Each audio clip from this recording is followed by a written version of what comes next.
Terrence McNally. Welcome to Freeform, a world that just might work.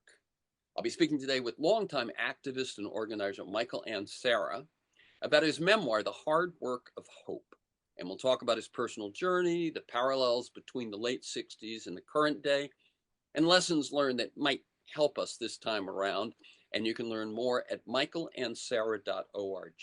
Michael, just as it sounds, ANSARA, ANSARA, all one word, michaelansara.org. On Freeform, we explore the lives, the work, the ideas of individuals that I suspect have pieces of the puzzle of a world that just might work. We look at politics, economics, environment, science, culture, health, all based on the fact that I believe we can do better, and I want to find out how.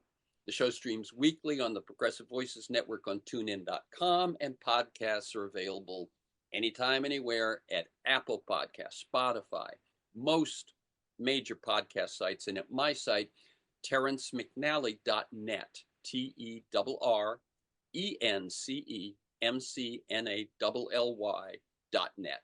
So Terrence McNally, all one word. In early May, I attended an online No Kings event put on by Volunteer Blue, a progressive coalition that works with the Democratic Party campaigns, and I was surprised to see it hosted by today's guest. Michael ANSARA was one of the leaders of SDS, Students for Democratic Society, in Boston and Massachusetts, and he was chair of the Harvard Strike Committee in 1969, my senior year.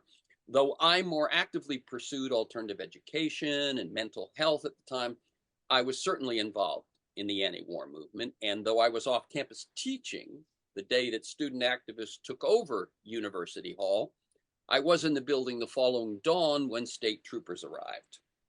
I knew we were engaged in civil disobedience and assumed we would go limp and let ourselves be arrested and let out. And I'll never forget looking over my shoulder as the rear doors opened and troopers came in swinging 3-foot billy clubs. Or will I forget the screams of my fellow students as those clubs smashed heads? Turning around, I saw that there was a window I could jump out of, a floor and a half above the ground, but I jumped. And I've thought often over the years about that choice, what it meant that I was there, but I escaped rather than be beaten for what I believed. And Sarah, 1 year ahead of me in school, so that is my senior year, he has graduated. He had already been an activist for nearly a decade and has remained one for much of his adult life, focused on community organizing and electoral politics. He's written a memoir which is heavy on personal experience and lessons learned. And today, we find ourselves engaged in a struggle once more for democracy, civil and human rights, justice and peace. And again, Harvard seems to be where some of the action is taking place. As we all know, the Trump administration has made Harvard a specific target, and Harvard has, to this point, stood firm against that. I believe, by the way, that there are ways in which the odds are even tougher these days to achieve success as a movement. Unlimited money in politics and unlimited lying in social media are just two examples of new obstacles. So Michael and I are going to talk about his personal journey, the movements he's been part of, and how to apply the lessons of our earlier successes and failures to today's movement for change. Quick bio, Michael ANSARA spent decades as an activist and organizer. As I said, he was a regional organizer for Students for Democratic Society, chair of the 69 Harvard Strike Committee, spent 10 years organizing against the war in Vietnam, was director of Mass Fair Share, a community-based statewide citizens economic justice organization, worked on voter registration efforts and numerous political campaigns. He's also a co-founder of Mass Poetry. He's a writer of poems and essays, a board member of Indivisible Massachusetts. His first book of poetry, What Remains, was published in 2022, and his first memoir, The Hard Work of Hope, comes out this month. Welcome, Michael ANSARA, to Freeform, a world that just might work. Terrence, thanks so much, and good to see you after all these decades. Yes. Let me tell listeners, we're recording this conversation Thursday, July 3rd. I like listeners to get a feel for the people behind the work or the books that we talk about. And can you tell us briefly in your words, I gave sort of the resume, but in your words, how you see your path to the work you do today?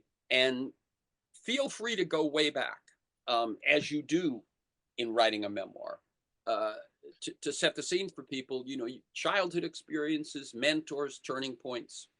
We've got an hour, so you can take a bit of time with this path. And as I say, when I've got someone who's just written a memoir, this is what they've been writing about. Go ahead. So my first 10 years were spent outside of Washington, D.C. in Virginia. And one of the formative experiences there is that I went to the only integrated school in the Commonwealth of Virginia. It was Burgundy Farm Country Day School, a school that had been set up by Eric Severide, the journalist, and a bunch of parents. And they set it up so that it would be an integrated school. And then my family moved back to Massachusetts, where both my parents were from. And when I was 13, I was walking by a Woolworth store. This is 1960. And I saw a small picket line and stopped. And the picket line was moving around. And I asked one of the marchers in it, what are you doing? And he explained that they were picketing Woolworths to be in support of the Greensboro, North Carolina students, Black students, who were sitting at a lunch counter trying to be served. And I'm sure that it was my experience at Burgundy and other values that my parents had instilled, but without thinking, I stepped into that picket line and it transformed my life, absolutely transformed my life. And what happened to me was I was enamored of the South, particularly of the organizers for the Student Nonviolent Coordinating Committee, SNCC. And I just idolized them. And then I was adopted by a just incredibly talented and generous group of Black organizers and activists in Boston. Noel Day, who was the social worker at the St. Mark's Church, Reverend Jim Breeden, who was an Episcopal priest, Sarah Ann Shaw, who went on, by the way, to be a well-known TV journalist in Boston, but in those days was a community organizer and activist. Why they saw anything in this simply naive, idealistic young white boy, 14, 15, 16, I don't know. But in 1962, let me just set the stage, 1962, there was not a single Black dean at any of the dozens of universities and colleges. There was not a single Black senior bank employee at any of the banks in Boston. There was not a single Black law partner in any of the law firms. The discrimination against Blacks was enormous, even though they were 16% of the population. So Noel Day and his cohort decided with me to form something called the Boston Action Group. And the Boston Action Group surveyed almost everybody in the Black community to ask what they bought on a weekly basis. And out of that, we identified the makers of white bread, that ubiquitous bread that everybody knows from store shelves and peanut butter sandwiches. And Wonder the thing Bread. yeah, Wonder Bread. And Wonder Bread had a factory, you really couldn't make this up, in the middle of Roxbury, in the middle of the Black community. And they refused to hire any Black people for anything other than janitorial and menial jobs. They wouldn't hire them to work in the bakery, in the production. They would hire them to be drivers on the delivery truck. And so we launched a book of Wonder Bread by going door to door, creating an organization that had block captains who would talk to the families on the blocks, Black ministers who would preach boycott in the churches. And in a period of several months, we brought Wonder Bread to its knees. And they caved in and gave us 7 or 8 well-paying jobs.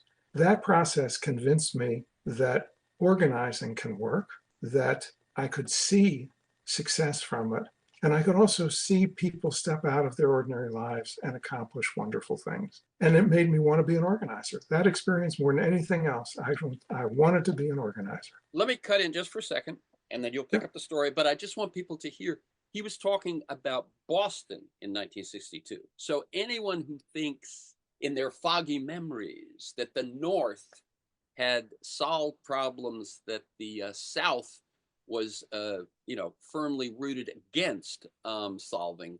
Uh, that's not the case. In fact, uh, Mike, I was reminded of a line by John Mulaney, the comedian, who said that he grew up in a racist part of Boston called Boston. Uh, Well, it was true. And Boston was a very racist city back in those days, very tribal.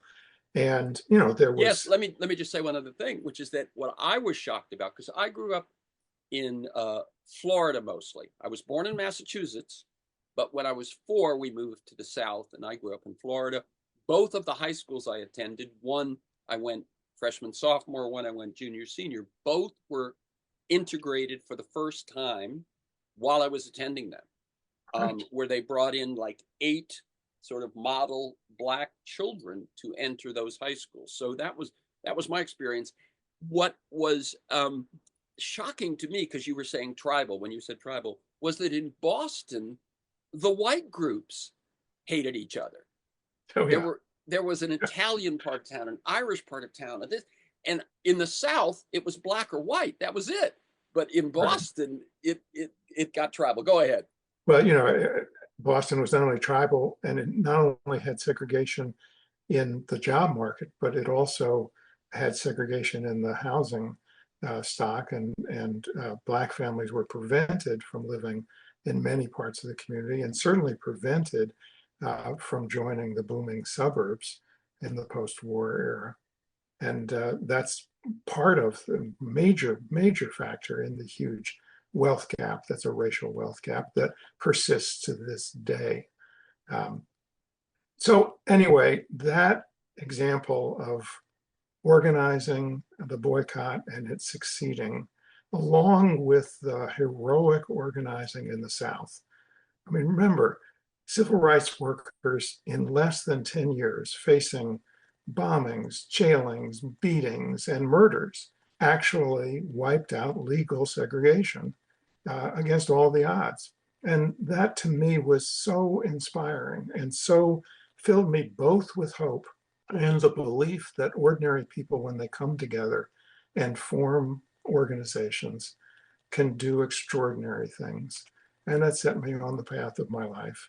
And as I said, I named a couple of the roles you had, which is that you were an early participant in SDS, and became, if not the, you know, leader, sort of a de facto leader of in Boston, and and then, as I said, when there was a building takeover at Harvard in the spring of 1969, it then led to the state troopers, mass arrests, some brutality, and then a strike of the university. Um, and you were the chair of the strike committee, which surprised me a little, since you were not actually affiliated at that moment with the university, correct? Correct. What happened was my friends called me back and said, we really need you. At that point at Harvard, SDS was very divided. There was one wing that was organized by the Progressive Labor Party, a self-described Maoist organization. And they had a student worker alliance, except there were no workers in it. And, they were well-meaning, but they had, in the confusion of a just complex world, opted for simplicity and mythology. And then there were the other students who like to call themselves the New Left Caucus. And so they called me in to provide help uh, and in this internal warfare that was going Mm. on. And what's so interesting is I feel like we should give a course today to university administrators on what to do when students protest and what not to do. And what you should not do is what Harvard did. I have no doubt that if Harvard had let us sit in that building and argue amongst ourselves, that it would have petered out, and nothing would have, there would have been no strike. I think by then, the majority of students in Harvard were way against the war. There was no question that the war was something that they opposed, but that didn't mean that they supported taking a building, right, an occupied building. They opposed the war. But once the state troops came and beat not just us, but they beat any kids they found in Harvard Yard, including people who had been, complaining about SDS. That just transformed everything, and all the organizing that we'd been doing for the last 5 years at Harvard crystallized, and suddenly things made sense to people, and they knew that we had to go on strike. Right. One of the things, Terrence, that I try in the memoir to get at is that a lot of people think of the 60s and say the anti-war movement and the student new left, and all they think about are the demonstrations. But the truth of the matter is there was an enormous amount of organizing. And, I spent hours in the dorms talking to students, and I wasn't preaching at them. I wasn't yelling at them. I wasn't giving them a list of demands. I was talking with them about their lives. We were 17, 18, 19, 20.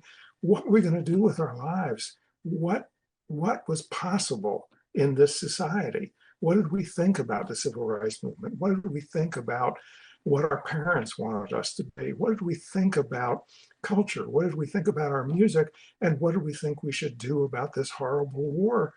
And it was through those discussions that many people would first say, okay, I'll think about the war. Okay, I'll take your leaflet. Okay, and then I'll put on a peace button. Okay, I'll go on a march. Okay, I'll go on the bus to Washington and protest. So it was all of that work of not just educating, which we did, but it was also the work of engaging people and listening to them and listening to their hopes, their fears, and really connecting with them that built the student movement into a very powerful. And I think you make very clear in the book that it was your experience prior to SDS. It was your experience with Noel Day and Reverend Breeden and those folks that you learned that a young student full of piss and vinegar and righteousness may not come so easily to that kind of engagement, but you luckily had learned from real organizers. One other thing that you admit in the book, but I want to touch on for just a second, is that you admit that you were a serious organizing nerd, and that you did not actually experience the same 1968 and 1969 and 1970 that I did. Talk about that Right. just for a second, because it was an interesting moment in the book for me. It's really ironic, and I have friends today, and I'm talking with them, and they're convinced, okay, there was a sexual revolution going on. You must have participated. And I have to admit, no, I married my high school sweetheart at 19. No one should get married at 19, but we did. And I have to admit that, I'd give speeches all over, and small speeches, big speeches, and very often there would be a group, including young women, who wanted to talk to me after the speech. And I was so caught up in doing the work that it never occurred to me that they wanted to talk about anything other than strategy and what we needed to do. It just never occurred to me. I think if it had occurred to me, maybe there would have been different outcomes, but it just never occurred to me. And the same with drugs. Everybody I knew was experimenting with drugs, and I was like, nope, got to do the work, got to do the work. So, I did love the music. That was important. I loved the music. But I didn't have a radical lifestyle. I didn't have an experimental lifestyle. I sometimes look back and want to kick myself. What was I doing? You're only young once. That's right. That's but, right. But I was dedicated to the work. Yeah. No, I mean, the ripple effects of your dedication probably helped some people who were less dedicated get things done. So that's what we've been basically talking about, is kind of your beginnings in this and a little bit of it. But let me switch. We'll come back to it. Let me switch now to talk just a bit about the book. So how did you decide it was time to write a memoir? Well, okay, the truth. Here's the truth. I was writing lots of poetry, still am, and I have a friend and a mentor named Richard Hoffman, who is a wonderful poet and memoirist. And if people have not read his Half the House memoir, you should. It's just exquisite. And he he was the person that I would send my poems and draft to. And the wonderful thing about Richard is he knew I didn't want a pat on the back. I wanted him to tear the poems apart and say, here are the 2 lines you can keep and rewrite, which he would do. And he kept saying to me, some of these poems are attempting to be memoirs.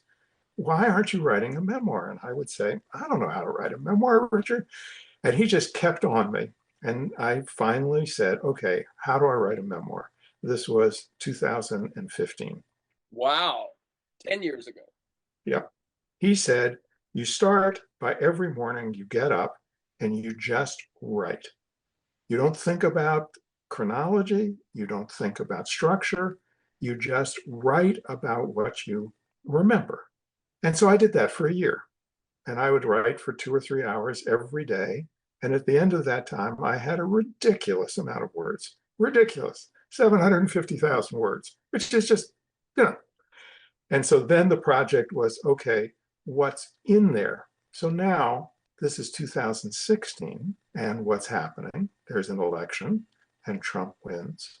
And I'm thinking, okay, there are some lessons that from my life that might be useful to activists today, especially younger ones, but also older ones. And I was seeing a new wave of activism in response to the Trump election, so 2017. So I kept writing. It took me, 9 years.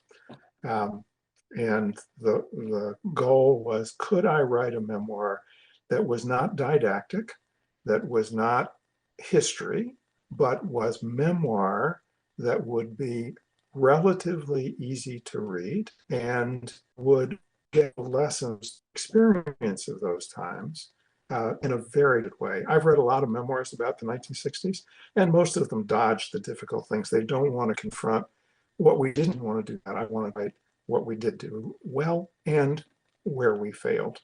And so I've tried to do that. It's really fascinating to me is in the circulating the manuscript, I got a lot of people who said, you know, um, we really like it, and we're really surprised. It's so well written, as if an organizer who was also a poet couldn't write well. Anyway, I've tried to write well. I've tried to write in a way that people will find it moving, that they'll be drawn into it and keep reading. And I hope I've done that, and I hope people will draw lessons from it. Okay, and I will say, by the way, there are sections that really do read. It's clear to me. There are sections where suddenly your sentences are very short, one right after another, and it's clearly not just a memoirist kind of going on. It's someone who's crafting that at least those 3 or 4 paragraphs are almost poetic and so on. So I would say I believe you achieved what you set out to do, which is that there are it would probably be arduous if it was 240 pages of poetry, but Right. but it does have, it's clear that this was written by a writer and not Well, just thank you. an Thank you organizer. very much. Um, Thank you. the book actually is released in a couple of weeks. We're recording, as I said, on the 3rd of July. Have you had initial responses? I've read certainly blurbs, but besides what you just said about it, how do people take to your admissions of failures and lessons learned? So I've had a number of responses of early readers who were quite surprised, even friends of mine who were like, "Whoa, you're candid, you're reflective." But I say to them, what would be the point of writing a memoir that wasn't candid and wasn't reflective? Um, so I think people have found that surprising. It's not a congratulatory memoir. And how could it be when we're living in this world that we're in today? we have to look and take responsibility for what has led us over these last 60 years to this crisis, which, as far as I can see, is the most profound crisis of the Constitution and of American democracy since the Civil War. And Yes, so, I you know, agree, by the way, that what Nixon was doing, that, the war in Vietnam, that all of that, it actually wasn't quite as strong, obvious, right. horrific attack on the Constitution or the chances for democracy continuing as what we see today. But the seeds of what we see today were being sown then. So, for example, the division between college students and college educated folks and blue collar folks starts there. The fragmenting of the Democratic coalition from the New Deal starts in the 60s. The movement of the Republican Party, you have to remember that in the 50s and in the early 60s, there were Republicans in Congress and in the Senate who supported civil rights. Oh, yes. Well, it's in the late 60s that under Nixon and the Southern strategy that the Republican Party starts its long march to becoming the party of white grievance, the party of Trump. So, Yeah. there are many things that I think have their seeds in the 60s, and there are things that I try to illuminate where we could have made other choices and we didn't. And we have to own that and accept it. And of course, the clearest example of that is the election of 1968. It was one of the very closest elections in our history, decided by less than 1 point. And, we in the anti-war movement and the student movement had, hundreds of thousands of people active. Now, many of them were too young to vote because the voting age was still 21 then, but many of them were 21. I was 21. I didn't register to vote. And not only did I not register to vote, I preached, vote in the streets, vote with your feet. It's a corrupt, and of course, Hubert Humphrey didn't help us. He was wedded to the war and not a change candidate, which what we needed was a change candidate. But we didn't understand what a victory for Nixon would bring. And that was that failure of political imagination and also the failure to hold two imperatives at the same time, which is the imperative to protest and end the war and the imperative to stop Nixon. And we couldn't hold those in our minds in the same way. And so I look back on that period as one of tragic mistakes. Oh, I absolutely agree. Let me tell people, this is Freeform, a world that just might work. I'm Terrence McNally. I'm speaking with longtime activist and organizer Michael Ansara about his memoir, The Hard Work of Hope. We're talking about the parallels between the late 60s and the current moment, lessons learned that might help this time around. And you can learn more at Michael Ansara, ANSARA, Michael Ansara, one word, .org. I have talked to a number of people over the last few years about the 60s. It's obviously, it's something that was a crucible in which my approach to life and work and politics and all of that was formed. And one of the interesting ones was Kevin Boyle about his book, The Shattering. Do you know that book, Mike? I have heard of it. I haven't read it. I recommend it. Right. The reason is what Kevin does in that book, and it's funny that now, it's like 50 years later, I suddenly went, oh my God, he's right. He focuses on the other, the silent majority. He goes to Chicago basically and contrasts Chicago, obviously the scene of the Democratic Convention, the riots in the streets and so on. And he talks to people in the suburbs of Chicago. What were they thinking back then? How did it all go? But the biggest point he makes, Mike, is that a society that had been through the Depression, World War II, and came out of World War II having won the war, but now being under the threat of nuclear annihilation, which, people have forgotten. You talk about drop and Right. duck. Right. That was real. Fallout shelters. The fear of nuclear war was real. He says people who've been through those experiences crave stability. What they wanted was security, stability. They didn't want things to change. Young people come through and go, wait, we've got a solid middle class. We got, we're doing okay. Let's change. And of course, the civil rights movement is absolutely justified, absolutely needed. But this confrontation between a large society that wants stability and the change that he really talks about that. And I think it's something we didn't realize, and it's something that I hadn't tracked when I talk about the rise of the right since that period, say since 1970. Yeah. I talk about Nixon actually signing the Environmental Protection Agency, OSHA, things like that, right? And the Republicans going, wait a minute, this no. And out comes the Powell memo, and out comes the Federalist Society, right, and the white nationalist evangelicals over a few years later. And I always trace it to that. But what I hadn't realized was that there was an awful lot of Americans that nothing felt better than stability. And what I think about today, Mike, is interesting. We go through the crash of '08, and then we go through the pandemic. And you got a lot of people who want nothing more than things to stay the same or go back to the way they were. Or go back to a mythological past. And the belief is that a strong leader will take us there. I mean, these are always the conditions for a authoritarian leader. And we're in it right now.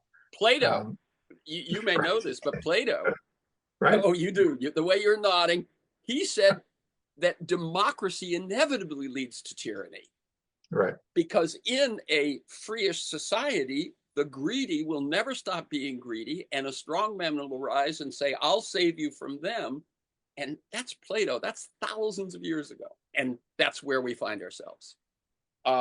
But I think this reflection of this movement between change and stability that isn't about racism.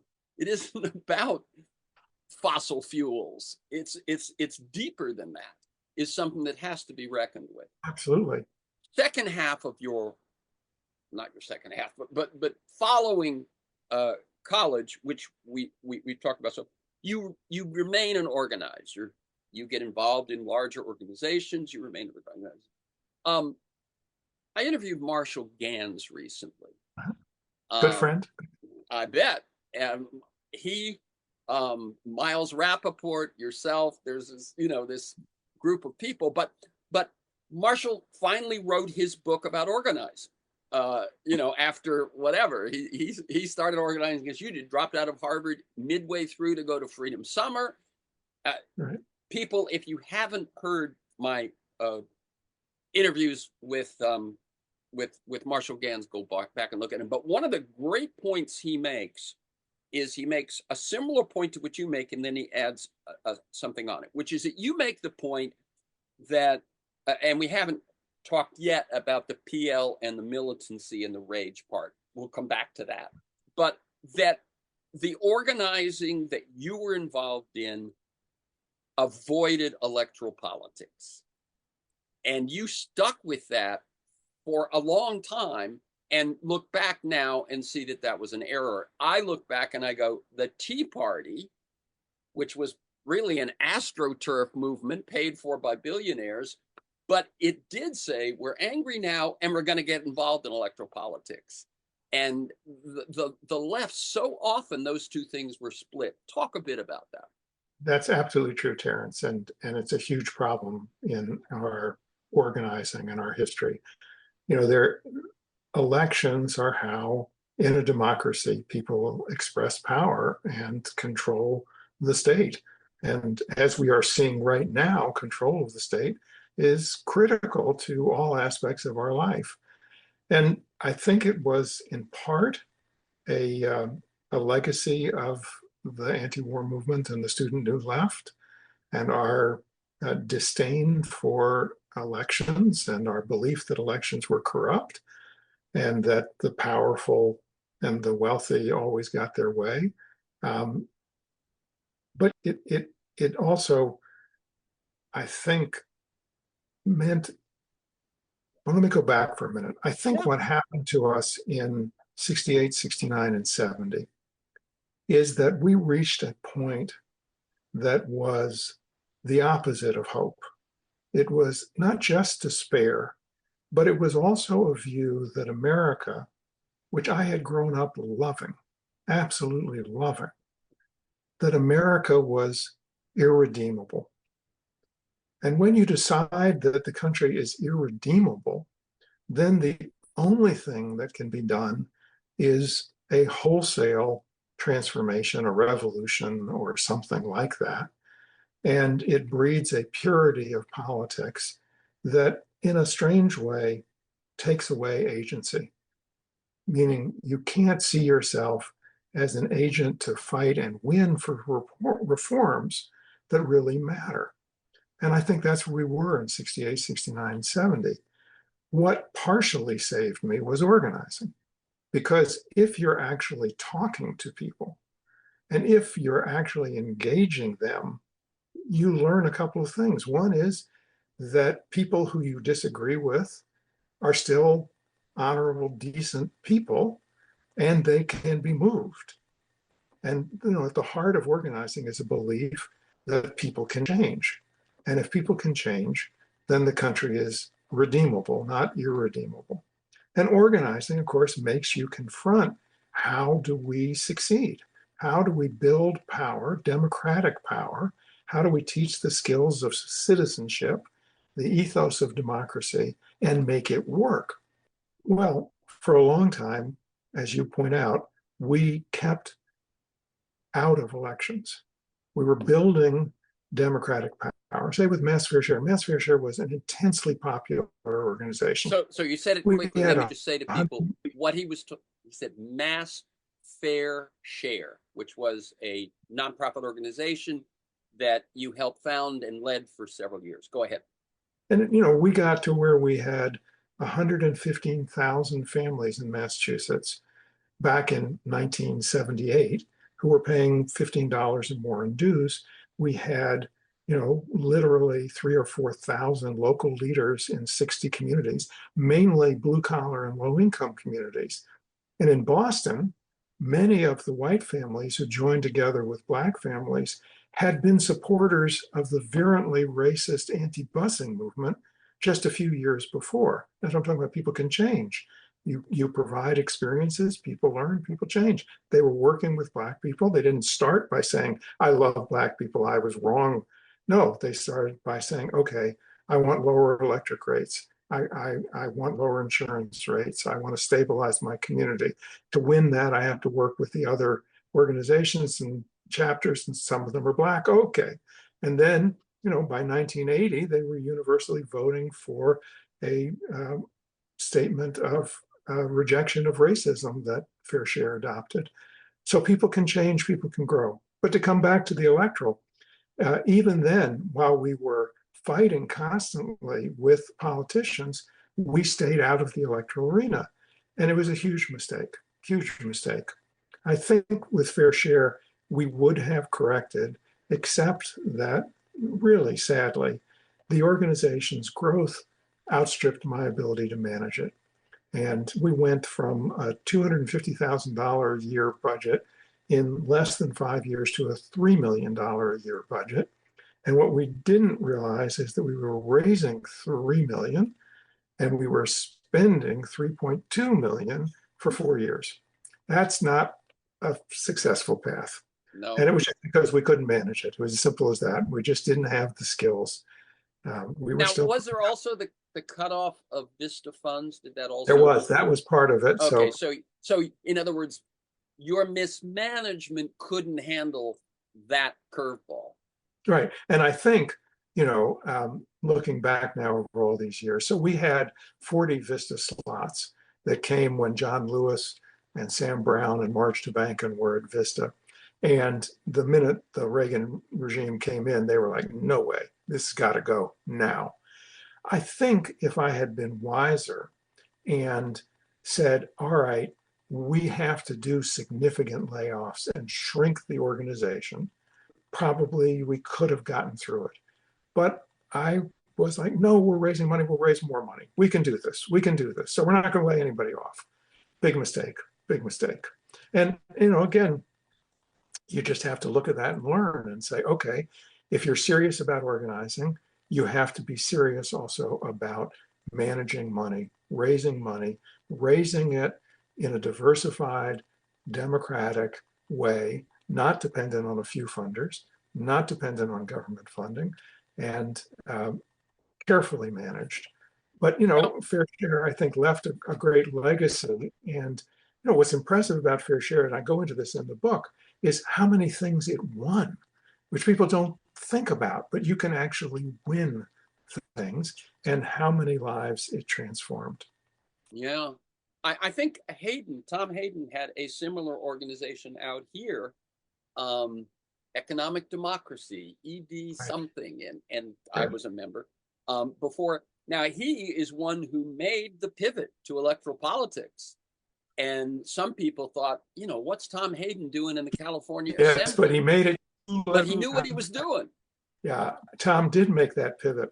But I often think about the late fall of 1967 when Tom and Rennie Davis toured the country to New England, and they were talking about how we needed to bring the war home, and we needed to do that in Chicago at the Democratic Convention. And, we'd made a transition from bring the troops home to bring the war home. That's not what we wanted to do, is bring the war home. And at first, I was very excited and was part of the New England organizing effort. And then I realized what was being planned was going to provoke the police. And I tried to talk about it with Tom, and he was having none of that discussion. So I stopped. I didn't tell people not to go, but I didn't tell people to go. But here's my point. What if Tom and Rennie had been touring the country saying, we need to run people for city council. We need to run people for congressional districts that are around colleges and universities. We need to build a political force that will take the anti-war movement into electoral politics. I think history would be quite different. That's right. That's right. No, some of the roads not taken and so on, as we referred to before, that at the time that the left was fragmenting, the right was planning long term, and had 68 gone differently, as you point out, Humphrey was a flawed candidate, no doubt about it. Deeply flawed. But he was not going to take us begin to take us in the direction that we now find ourselves at the fruition of. But I do want to say one thing, Terrence. We've been dwelling on our mistakes. I also, want to stress how important the anti-war movement was. And in the intervening years, documents have come out that clearly establish that Nixon and Kissinger were seriously considering nuclear weapons and using them in Southeast Asia. And they chose not to, not because they became sane and suddenly said that would be crazy, but because they saw the anti-war movement as so large and powerful that if they did that, there would be disruption across the country for months and months and months, and that they couldn't politically take that gamble. So, the anti-war movement, I think, played a major role. I think it stopped escalations. It certainly stopped use of nuclear weapons, and in the end, played a major role in bringing the war to a halt. Could we have done it better? Absolutely, we could have done it better. But would I do it again? Absolutely. Yeah, I'm gonna put a nuance on that in a second. But I often say when I talk about the 60s that and people sort of put them down, is the environmental movement was born, the women's movement was born, civil rights did happen, we did stop a war, a corrupt president resigned. These are not little things. But, and now I'm going to read a quote from you about what happened to SDS and what happened to the movement. The war destroyed so much. In that long list of losses, I count our original vision of a new left, our political innovation, our innocence. The politics of our country became distorted and fractured in so many ways. In the admirable effort to end the war, we lost much of what was best in ourselves. Speak to that, and if you will, address it to a young person active right now. So what drew me to the New Left was that it offered a promise of a left politics that was rooted in American experience, American language, and sought to extend democracy and empower people at all levels. It was a movement born of hope, profoundly inspired by the civil rights movement. It was a movement that believed in the promise of America, not with blinders on, absolutely not, understanding completely our history, but also believing that the country had a unique promise and could become the democracy that we wanted it to become. The war killed all that. It killed hope. It killed a belief in the country. It killed a belief in a new politics of democracy. It killed a innocence. And today, I would say to young people, the legacy of the New Left, unfortunately, has been largely restricted to the academy, where people don't really engage in organizing, don't engage people who don't agree with them, don't engage in the process of winning reforms. And I think that the left in the academy has done some great things. I think, people are not nearly as insensitive and rude to various groups of people as they would have been, as you and I remember back in the 60s. There has been a change in language that is good, but the larger project of redistributing wealth, redistributing power, winning reforms based on hope has been lost. And we need to regain that.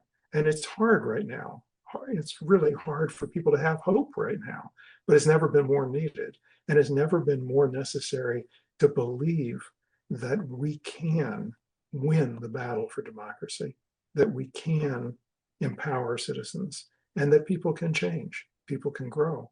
One other thing I think about that, what happens in academia is that as it continues its movement, but society doesn't, it becomes more distant from society. And suddenly you can run an ad about pronouns, right? As Trump did. The money he spent on that pronoun ad, she thinks about they and them, he thinks about you, was a very powerful thing because academia, full speed ahead, society staying where it was, now you've alienated yourself. And so I think that there was even like almost a bank shot negative result of that. Yeah, I think that's true. And I think, it's if you engage only in the ideas of politics and the language of politics, it is possible to become purist. And purist, as I said, robs people of agency, right? If it has to be all or nothing, then it's probably going to be lots of talk and not what we really need. And the other thing is, the elites in this country, of which I consider myself one, I have had a very comfortable life, very comfortable. The elites have been insulated and divorced from the reality of 65 or 70% of the population, where, particularly young people today, I think about young people today and people say to me, why aren't there young people being as active as you were when you were young? And I point out that when we were young, Terrence, the economy was booming. We weren't thinking about a gig economy, right? When we were young, we weren't going to emerge with $100,000 or $150,000 of college debt, right? When we were young, we had confidence. We were also a demographic bulge that attracted all the attention in the world. The market recognized us and honed in on us and promoted us. So we had confidence. We had a booming economy. We didn't have crippling debt. We didn't have to worry about What do we get about? Would it be a soul crushing job, or would it be something that was really creative? Those are the debates we were having, not are we going to afford an apartment? Housing costs were nowhere near where they are now. So younger people today have all of those pressures and obstacles. But I do believe that over the next years, we're going to see a new generation of younger activists and organizers, and that we're going to see them taking on those issues. I think the recent election in the New York mayoralty campaign is really important. And it's important because the electorate was expanded. Young people, voters under the age of 45, for the first time, I think maybe in my lifetime, they were a bigger share of the electorate than people over 45. And they did that because of the candidate, because of the message, but also because of organizing. Mamdani had 50,000 volunteers. They knocked on well over 1 million doors. They had people talking to their friends. They used social media creatively, which is important, but I still think the volunteer effort itself was the critical component. And so Yeah. I think that, obviously you're not going to replicate that in Kansas City, but I think young people in Kansas City are going to become active and are going to organize and all over the country because there's no other choice for them. And there's no other choice for the country. I mean, young people always are the ones who will shape history. And I'm praying they will do it again. Yeah, no, I've often talked about something for the last few years, actually, that I call 60s 2.0, which is just that I see young people have the same ideals, but that the negative things we talked about, the debt, the lack of security, those sorts of things, and then, as I said before, the social media echo chambers, Citizens United, and Right? unlimited funding, but still, as that campaign in New York proved, as I keep track of, so I'll fix that later.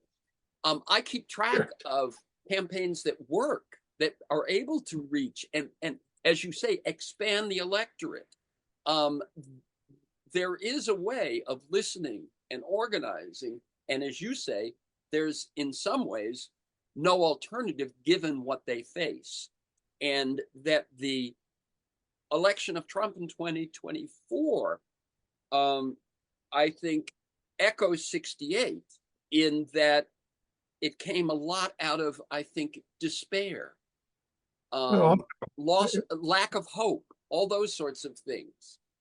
I think absolutely. I mean, one of the things that people don't talk enough about is that there were 17 million voters who voted for Biden in 2020 who did not cast a ballot. They didn't go to Trump, they just didn't cast a ballot. If they had cast a ballot for Harris, she would be president. So the question is, why not? And I think it was because they were discouraged, they were hopeless. They also see the Democratic Party as a gerontocracy that is out of touch with their needs. I keep saying to people, it is time for people of our age to be supportive, to offer advice, but to get off the damn stage. Doesn't mean we can't do things, but it's time for younger leaders who have their own vision and will do things their own way. We can be supportive and be critical. We can share our lessons, our hard-earned lessons, and that could be useful. But it's time for new leadership. Yeah, I'll just end with this on my side, which is that when I think about 60s 2.0, I think the three advantages they have. One is technological. As bad as the echo chambers are, you can organize in hours what used to take months. Right. You can feel part of something even if you're the only kid in your high school who feels that way, because there's a world out there. So there's that. There's the fact that the talent pool is so much larger. Unless it was a Black organization or a women's organization, the leadership was white males. That is not the Right. case anymore. So Thank that's an goodness. enormous amount of talent that we weren't able to draw on. And the third one is that I often say, except for the beatniks, 100 in Greenwich Village and 100 in San Francisco, none of the older generation was on our side. Not quite true. It's a bit of an exaggeration. But now there are all of us. You and I are both involved with Third Act, Right. The Organization for Folks Over 60 fighting against climate change and for democracy. And I think there's this huge pool of possible mentors, possible folks who have been there before. And I think, those three things give me some hope. I agree. I agree. And also just, I believe in young people, and I got to believe they will fight for their future. And that fight for their future is the fight for the American future and for democracy. And they need leaders. They need a new generation of leaders, and they need a new wave of organizers. And I'm praying that we get that new wave of organizers. And it's one of the reasons I wrote the memoir. And wherever I'm going, I say we need organizers. We need to organize, not just protest. And not just organize during elections, organize all the time. Right. Gans says elections are marketing, they're not organizing. Right, they're not, but they can be organizing if people start early and do it the right way. But right now, and we've seen this intensify, the Democratic Party in its national iteration, in its presidential campaigns, its Senate campaigns, its network of consultants, believes that elections are won by the right marketing strategy. And so, for example, they no longer think that field really matters and that neighbors talking to neighbors. They say, no, persuasion's all done by advertising. I mean, you look at the $1.4 billion spent by the Harris campaign and their super PAC. Very little of that, minuscule amount, went into organizing in the field. If they spent $100 million in organizing neighbors to talk to neighbors, young people to talk to other young people, I think they could have won. It was that close.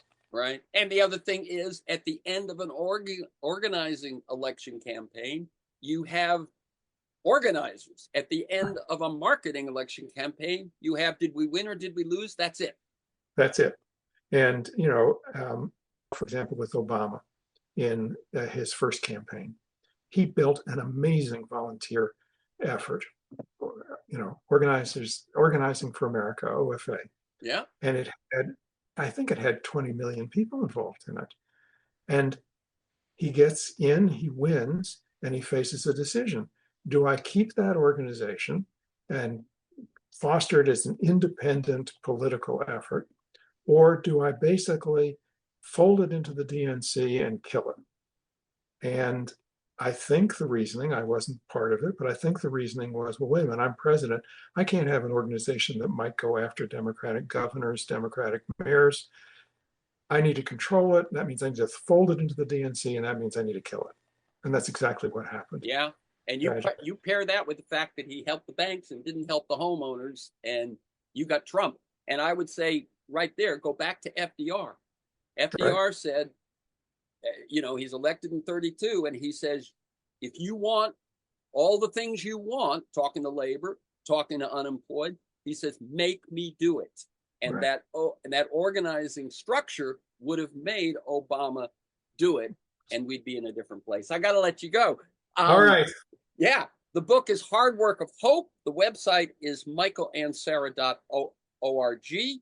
For this conversation, many other interviews and articles, to join me in pursuit of a world that just might work, go to terrencemcnally.net or aworldthatjustmightwork.com, the same website. If you want to get my weekly email announcement telling you who's going to be on, what we're going to talk about, and usually 10 or 15 links to timely, relevant articles to flesh out the conversation, email me at TEMcNally, TEMCNALLY,